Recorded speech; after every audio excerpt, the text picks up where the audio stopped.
Hi friends, நாங்கள் இன்னைக்கு kidney பழம் வாங்கிட்டு வந்திருக்கோம். அதுதான் ஜூஸ் பண்ண போகிறேன். வாங்க பார்க்கலாம். ஃபஸ்ட்டு என்ன பண்ணுறோம், இந்த நடுவில் இருக்க வித்தை எடுத்துடணும். ஃப்ரெண்ட்ஸ் பார்த்தீங்கன்னா நம்ம இதில் உள்ள வித்தெல்லாம் எடுத்தாச்சு. இதை இனி தோண்டி இதில் எடுத்து மிக்ஸி ஜாரில் போட்டு அரைக்கிறேன்.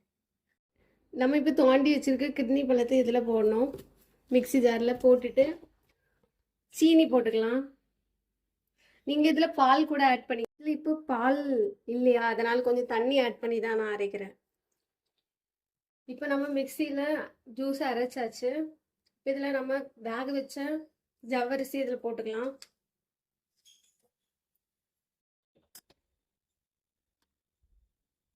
இதை இப்போ மிக்ஸ் பண்ணி விட்டுக்கலாம்.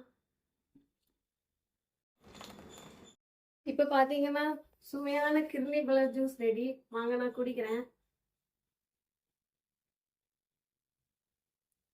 சூப்பராக இருக்கு. நீங்களும் இது மாதிரி வீட்டில் ட்ரை பண்ணுங்க. இந்த வீடியோ பிடிச்சிருந்தா எங்களோட பிரபு ஸ்டெப் சேனலை லைக் அண்ட் சப்ஸ்கிரைப் பண்ணி சப்போர்ட் பண்ணுங்க. Bye friends.